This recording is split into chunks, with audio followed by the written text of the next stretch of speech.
तो फिल्म की शुरुआत में हमें एक लड़की दिखाई जाती है जो अंधेरी जगह पर कैद थी। वो किसी को अपनी मदद के लिए बुलाना चाहती थी, लेकिन उसके फ़ोन में सिग्नल्स नहीं आ रहे थे। कुछ देर में यहाँ पर किसी चीज़ के रेंगने की आवाज़ आती है और कोई ना दिखने वाली चीज़ उस लड़की को खींच कर यहाँ से ले जाती है और ये सीन यहीं पर कट हो जाता है।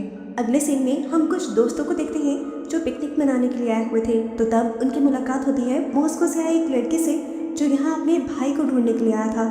वो बताता है कि मेरा भाई एक आर्कियोलॉजिस्ट है और पास ही के एक इलाके में पुराने टेम्पल की तलाश में आया था अपनी एक आर्कियोलॉजिस्ट साथी के साथ। लेकिन उस दिन के बाद से उन दोनों का ही कुछ अता पता नहीं है।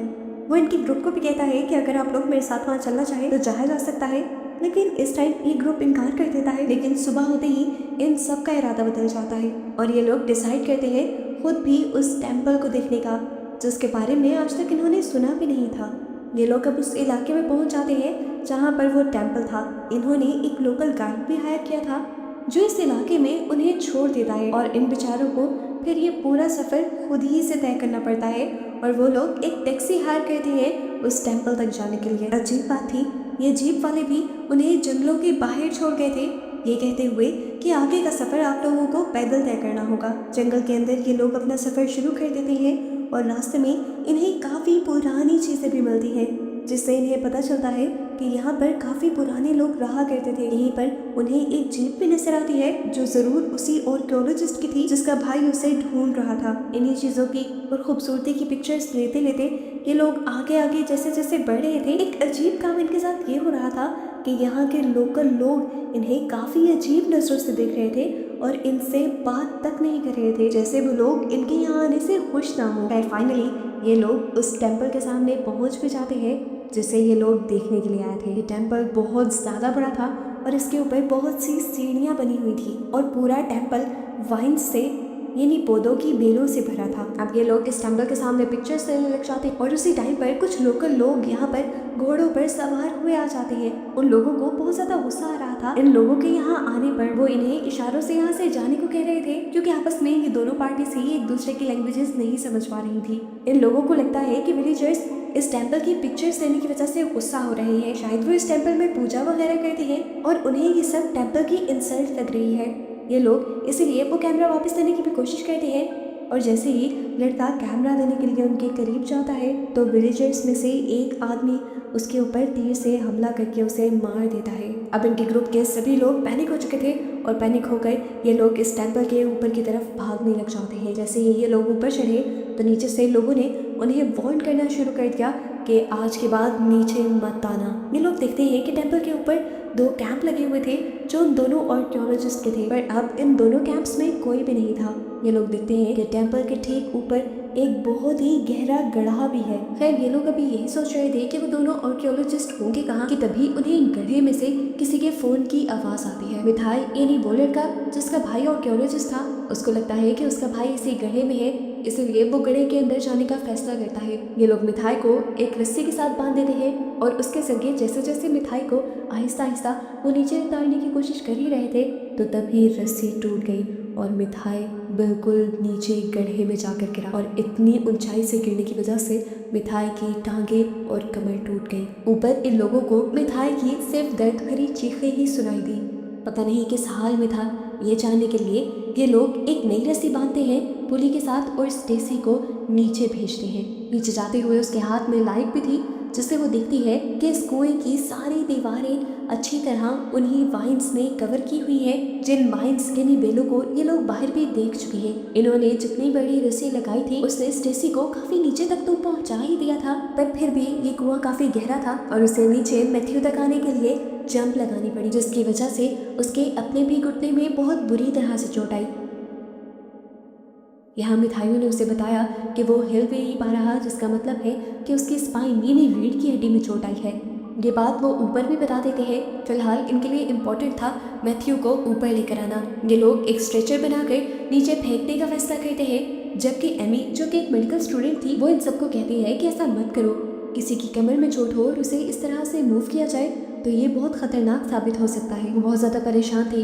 भागते हुए वो इस टेम्पल से नीचे उतरती है और यहाँ के विलेजर्स से मदद मांगती है, लेकिन वो लोग गुस्से में उसी के ऊपर गन पॉइंट कर देते हैं। एमी बहुत ज़्यादा इमोशनल हो रही थी तो यहाँ उसका साथी उसे संभालने लग जाता है। यहाँ तक कि रोते रोते एमी नीचे उन वाइन्स पर गिर जाती है और ये देखते हुए सभी विलेजर्स और भी ज़्यादा डर जाते हैं। एमी को गुस्सा आ रहा था तो उसने यही वाइन्स तोड़कर सामने बच्चे पर फेंक दी और इसके बाद जो हुआ वो बहुत ही शॉकिंग था। गाँव के लोगों ने उस बच्चे को ही शूट करके मार दिया जिसके ऊपर वो वाइन्स गिरी थी। और यहाँ इन्हें अंदाजा हुआ कि गांव के लोग इन लोगों से गुस्सा नहीं है, वो असल में टेम्पल्स पे आई इन वाइन्स से डरते हैं। एमी का साथी समझ गया था कि अब ये लोग एमी को भी इसी तरह मार देंगे क्योंकि वो भी वाइन्स पर गिरी थी, इसलिए वो एमी को लेकर वापस टेम्पल के ऊपर आ जाता है जहाँ उनके बाकी साथी एक स्ट्रेचर तैयार कर रहे हैं। एमी और उसका साथी आकर इन लोगों को बताते हैं कि गांव के सभी लोग इन वाइन्स से बहुत ज़्यादा डरते हैं और ऐसा क्यों है कि इन्हें नहीं मालूम। फिर दिखाया जाता है कि स्ट्रेचर तैयार करने के बाद उसी रस्सी के जरिए जिसके जरिए स्टेसी नीचे आई थी वो स्ट्रेचर भी नीचे आ गया था। अब क्योंकि रस्सी छोटी थी तो एमी और स्टेसी दोनों मिलकर मिठाइयों को उठाकर उस स्ट्रेचर के ऊपर लिटाते हैं, जिस वजह से मिठाइयों को बहुत ज़्यादा दर्द भी होता है। काफ़ी देर की मेहनत के बाद ये लोग मिठाइयों के बाद उन दोनों लड़कियों को भी ऊपर लाने में कामयाब हो जाते हैं। ऊपर आने के बाद एमी और जेफ जो दोनों मेडिकल स्टूडेंट थे वो दोबारा मिठाइयों को चेक करते हैं और उसकी इंटरेस्ट से ये पता चलाते हैं कि शायद वो अब कभी चल ना सके, लेकिन फिर भी उम्मीद उन्होंने रखनी थी। वो हर किसी को वार्न कर देते हैं कि मिठाइयों को कोई ज़रा सा भी नहीं हिलाएगा। अब इन्हें मिठाइयों के लिए यहाँ से निकलना था। नीचे विलेजर्स खड़े थे जो इनके नीचे जाते ही इन्हें मार देते। इन्हें रात रात में ही कुछ सोचना था। एमी यहाँ पर आए पुराने आर्कियोलॉजिस्ट के बैग चेक करती है तो उन्हें जीप की चाबी मिल जाती है और यहाँ एक दूसरे लड़के को उन दोनों आर्कियोलॉजिस्ट की फ्लाइट की टिकट्स भी मिल जाती है जो अगले दिन के लिए बुक की गई थी। इस चीज़ से इन लोगों को होप मिलती है कि अगर कल कोई एयरलाइन पर नहीं जाता तो ज़रूर कोई ना कोई उन्हें ढूंढते हुए यहाँ आ ही जाएगा और इन सबको भी रेस्क्यू कर ले जाएगा। हम देखते हैं कि रात में एमी स्टेसी के घुटने के जख्म को ठीक करती है और साथ साथ रोते हुए ये भी कहती है कि ये सब कुछ मेरी वजह से ही हो रहा है, मुझे यहाँ आने के लिए जिद करनी ही नहीं चाहिए थी। फिर सुबह हो जाती है और दिखाया जाता है कि इन सबका एक साथी जब इजी होने के लिए वाइन्स के पास जाता है तो उसे वाइन्स के अंदर एक स्केलेटन दिखता है, इंसानी ढांचा, जिसे देखकर वो डर जाता है। जबकि स्टेसी भी जब सोकर उठती है तो वो बहुत ज़्यादा पैनिक हुई हुई थी। उसके चिल्लाने की आवाज़ें सुनकर सब लोग यहाँ पर आते हैं तो देखते हैं कि उसके जख्म में से वही वाइन्स निकल रही थी जो वाइन्स यहाँ टेम्पल में चारों तरफ फैली हुई हैं। ये लोग पहले ही उन वाइन्स को उतारते हुए साइड पर फेंक देते हैं, लेकिन इससे भी ज़्यादा डिस्टर्ब कर देने वाली चीज़ ये थी कि वाइन्स अब उसकी चोट के और जिस्म के अंदर ग्रो कर रही थी। ये लोग उसकी चोट के करीब से तो उन वाइन्स को पकड़कर खींच देते हैं, लेकिन स्टेसी कहती है कि मुझे अपने पेट के अंदर भी कुछ हिलता हुआ और चलता हुआ महसूस हो रहा है और यहाँ पर वो समझ जाती है कि उसके साथ ऐसा क्यों हो रहा था। असल में ये प्लांट्स बहुत ही ज़्यादा खतरनाक थे जो किसी भी इंसान या जानवर की जान तक ले सकते थे और उनके डीएनए के साथ जल्दी से बॉन्ड भी बना सकते थे। स्टेसी क्योंकि जब नीचे जा रही थी तो वो बहुत सारी वाइन्स से टकराई थी। उसे समझ आ गई कि वाइन्स के पोलन उसके कपड़ों पर गिर गए होंगे और उसके जिस्म पर लगते ही उन वाइन्स के पोलन्स ने उसकी बॉडी के डीएनए के साथ रिएक्ट करना शुरू कर दिया, जिसकी वजह से अब वो सारी वाइन्स उसकी बॉडी के अंदर ग्रो करने लगी थी। ये लोग अपनी टेंशन में ही थे कि यहाँ पर मिठाइयों भी दर्द से चिल्लाने लग जाता है। एमी जब उसके पास जाती है तो ये देखकर वो लोग शॉक रह जाते हैं कि मिठाइयों की भी दोनों टांगों को अच्छी तरह से उन वाइन्स ने अपनी लपेट में ले लिया था। जेफ उसकी मदद करने की कोशिश करता है, इन वाइन्स को उतारता है, लेकिन इन वाइन्स ने उसकी बॉडी को अंदर तक जख्मी कर दिया था और इतने गहरे जख्मों को साफ करना आसान नहीं था। इन्हीं सब के दौरान टेम्पल के उस गड्ढे से इन्हें दोबारा फ़ोन के रिंग करने की आवाज़ आती है। ये लोग दोबारा नीचे जाकर चेक करने का फैसला करते हैं और एमी और स्टेसी दोनों ही नीचे उतर आती है। फ़ोन की आवाज़ का पीछा करते हुए ये लोग एक टनल के पास पहुंचे थे जो टनल पूरी तरह उन्हीं वाइन्स से ढकी हुई थी। मजबूरन इन्हें उन्हीं वाइन्स के ऊपर से चलकर जाना पड़ा, जहां आगे जाकर इन्होंने देखा कि वहां एक लड़की थी जिसके हाथ में वो फ़ोन था। वो लड़की मर चुकी थी और उसकी बॉडी की हालत काफ़ी ख़राब थी, उसकी आंखें भी ग्रे हो चुकी थी। ये लोग उसके हाथ से डरते हुए फ़ोन छीनते हैं तो देखते हैं कि फ़ोन में तो सिग्नल्स ही नहीं थे, तो फ़ोन रिंग कैसे कर रहा था। तब इन्हें रियलाइज़ होता है कि असल में ये फ़ोन बेल नहीं कर रहा बल्कि फ़ोन जैसी आवाज़ें ये पौधे निकाल रही हैं। एमी हैरान होकर जैसे ही उन फूलों को टच करती है तो बहुत सारी वाइन्स एकदम से उसके हाथ को जकड़ लेती है। स्टेसी उसकी मदद करती है, उन वाइन्स को छुड़वा देती है और ये लोग जब यहाँ से भागकर बाहर निकलने की कोशिश करते हैं तो वाइन्स उनके सामने आकर उनका रास्ता रोकने लगी थी। वाइन्स को साइड पे करते हुए ये लोग बाहर जा ही रहे थे, लेकिन वाइन्स ने इन्हें पाँव से जकड़ लिया था और नीचे गिरा दिया था। वो वाइन्स इन्हें बुरी तरह अपने अंदर खींच रही थी। एमी तो बच गई थी इन वाइन्स से, लेकिन स्टेसी को पूरी तरह इन वाइन्स ने पकड़ लिया था। एमी स्टेसी को पकड़कर अपने पूरी ताकत लगाते हुए खींचती है और वहां तक ले आती है जहां पर रस्सी थी। एमी स्टेसी को गोद में लेते हुए उस रस्सी को पकड़ लेती है और ये दोनों जोर जोर से चिल्लाते हुए ऊपर वाले लोगों से रस्सी ऊपर खींचने को कहते हैं। जैसे जैसे ये ऊपर जा रहे थे, इर्द गिर्द की वाइन्स इनका रास्ता रोकने की कोशिश कर रही थी और इससे पहले कि इनकी जान एक और मर्तबा खतरे में पड़ती, किस्मत से ये लोग वक्त रहते ही बाहर निकलने में कामयाब हो जाते हैं। ऊपर आकर ये दोनों बुरी तरह पैनिक हो चुकी थी। वो नीचे होने वाली सारी चीज़ें इन्हें बताती है और ये ग्रुप उनसे पूछता है कि आखिर अब हमें आगे करना क्या चाहिए। किसी को कुछ समझ नहीं आ रहा था तो एक लड़का कहता है कि हमें नीचे जाकर लोकल्स से मदद लेनी चाहिए, लेकिन जेफ याद करवाता है कि जो भी नीचे जाएगा ये लोकल्स उन्हें मार देंगे। मैंने देखा है अपनी आंखों से उन्हें ऐसा करते हुए। जेफ कहता है देखो, हमने यहाँ पर होटल की बुकिंग भी करवाई थी और वो लोकल टूरिस्ट जो हमें छोड़कर पता नहीं कहाँ चला गया था, जरूर उनमें से कोई हमें ढूंढने की कोशिश कर रहा होगा और यहाँ जरूर आएगा। इन्हें बस किसी तरह अपने आप को जिंदा रखना है जब तक कोई उनकी मदद के लिए आए। लेकिन ये काम काफी मुश्किल था क्योंकि इनके पास खाना और पानी बहुत कम था। इनके पास एक सैंडविच था जिसका एक एक टुकड़ा ही इन सबको मिल पाता है। जेफ अपना सैंडविच मिथाइस को दे देता है क्योंकि उसकी हालत काफ़ी ज़्यादा ख़राब थी। वो मरने वाला था क्योंकि उसकी बॉडी में इन्फेक्शन फैल रहा था। जेफ इन लोगों से कहता है कि अगर हमें मिथाइस की जान बचानी है तो हमें उसकी टांगें काटनी पड़ेंगी। सब जानते थे कि ये बहुत ज़्यादा पेनफुल होने वाला था। जेफ मिथाइस को थोड़ी अल्कोहल पिला देता है ताकि वो इस पेन को बर्दाश्त कर सके। उसके बाद उसके मुंह में बेल्ट डालकर वो अपना प्रोसीजर स्टार्ट कर देता है। जेफ जहाँ प्रोसीजर कर रहा था वहीं दूसरे लोग मिथाइस को कंट्रोल करने की कोशिश कर रहे थे। जेफ यहाँ पे एक पत्थर गर्म करता है और उसे जोर से मिथाइस की टांग पर मारते हुए मिथाइस के इन्फेक्शन वाले हिस्से को तोड़ देता है। उसके गोश्त और बारीक वेन्स को उसने एक शार्प नाइफ की मदद से काट दिया था। मिथाइस दर्द से चिल्ला रहा था और लड़कियां ये आवाज़ें नहीं सुन पा रही थी। और इस सब के बाद जेफ एक पैन गर्म करते हुए उससे मिथाइस के जख्म को जला देता है ताकि वहाँ पर और कोई बैक्टीरियल इन्फेक्शन ना हो और खून भी ना बहे। प्रोसीजर कंप्लीट होने के बाद लड़कियां भी कैंप से बाहर निकल आती हैं। एमी और जेफ मिथाइस की कंडीशन पर बात करने लगते हैं और इतनी देर में बाकी लोग देखते हैं कि मिथाइस की कटी हुई टांगों को वो वाइन्स आगे बढ़कर अपने अंदर लेकर जा रही थी। यानी ये वाइन्स, ये पौधे आदमखोर थे, इंसानों का गोश्त खाते थे और इन्हें समझ आ जाती है कि यही वजह थी कि वो सारे विलेजर्स इन वाइन्स से, इन पौधों से डरते थे। रात होती है। जेफ ये सोचते हुए नीचे जाता है कि वो यहाँ से भाग जाएगा, लेकिन जाकर देखता है कि गांव के लोग अभी भी उनके ऊपर नजर रखे हुए हैं। जेफ तो नीचे था, ऊपर स्टेसी बहुत ज़्यादा रो रही थी जबकि एमी और दूसरा लड़का बाहर बैठे हुए थे। एमी भी रोते हुए दूसरे लड़के के कंधे पर सर रख देती है और इतनी ही देर में स्टेसी को अजीबोगरीब आवाज़ें सुनाई देने लगती है। वो इन आवाज़ों को गलत समझकर बाहर आ जाती है और एमी के ऊपर गुस्सा करना शुरू कर देती है, लेकिन कुछ ही देर में इन्हें समझ आ जाता है कि ये आवाज़ें भी पौधे ही निकाल रहे थे। इनका शोर सुनते हुए जेफ ऊपर आ जाता है तो स्टेसी उसे उसी की फ्रेंड के खिलाफ करने की कोशिश करती है। ये देखते हुए स्टेसी का हस्बैंड स्टेसी को डांटने लग जाता है और इस सारी लड़ाई के दौरान ये लोग ये नोटिस ही नहीं करते कि पीछे मिथाइस का क्या हाल था। वाइन्स ने पूरी तरह मिथाइस को जकड़ लिया था और वो अब नाक और मुंह के जरिए उसकी बॉडी के अंदर जा रही थी, यहाँ तक कि ये वाइन्स मिथाइस का दम घोंटकर उसे मार भी देती हैं। जिस टाइम जेफ मिथाइस को नोटिस करता है तब तक काफ़ी देर हो चुकी थी। जेफ मिथाइस की बॉडी से उन वाइन्स को बाहर निकालने की कोशिश तो करता है, लेकिन जल्द ही उसे एहसास हो जाता है कि मिथाइस मर चुका है।